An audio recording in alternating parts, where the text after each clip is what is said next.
You ready? Go. Welcome to Myth Debunking with Kerry. Hello there, my name is Kerry. I am Project Manager at Buildsmith Solutions. You need a trade background to work in construction project management.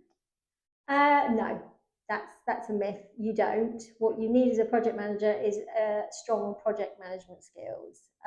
Obviously, if you have worked in construction previously, it's a bonus.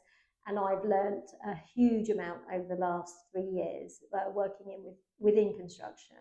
And that's due to, working on the job and working with my peers and construction teams along the way. But no, you definitely don't need a trade. You can pick those things up as you go. However, you do need a great team around you that you can call on in terms of the technical advice and knowledge. It's harder for women to earn respect within a construction team. I think the myth is that women on site is a rare sight, and actually that's not very true these days. I think we have reached a point in the world, thankfully, where anyone can do anything and anyone can be anything. And we're learning, there are way more women on site these days. And actually, there is a myth that you're going to get a certain type of individual on a construction site. And from my own experience, that couldn't be further from the truth. Everyone I've worked with in construction, male or female, has been really respectful and has a really good setup in terms of, facilities that are on offer, the provision of welfare for all their teams, women and men. Project managers don't do site visits. They just sit in the office and check reports. Oh, that would be nice, wouldn't it? Just sitting in the office checking reports. No, project managers or good project managers do site visits. There's a whole host of reasons why that has to happen. One is you need to know your project. You need to know the site you're working on. You need to know the program you're working to, and you need to know the team you're working with. So it's really important that you build that rapport with that team, because you are ultimately one big team, whether you're the project manager, the builder, or the architect.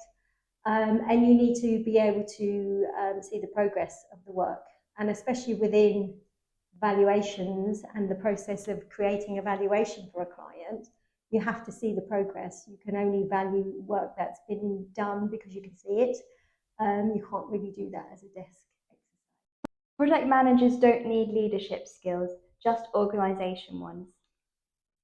I think project managers definitely need leadership skills. You are there to hold everybody to account for their part in the project.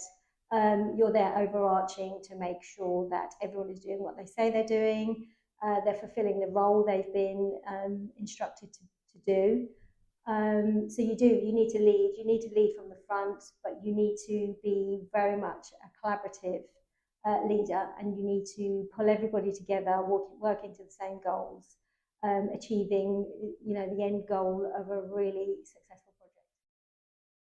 Once the drawings are done, the job is easy. Wow. Once the drawings are done, the job is starting. And that's when the hard work begins. The drawings are, very key and important part. And obviously they're the blueprint of any project.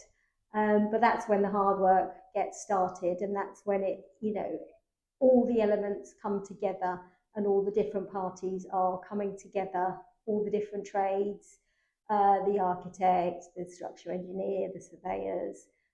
That's when the hard work really begins. And that's when a project manager's work really begins, because you are tying in all those elements, you are making the process happen, and you keep pushing everybody forward to the end goal. So my name is Kerry Kavanagh. Thank you for myth busting with me, and I hope to see you soon.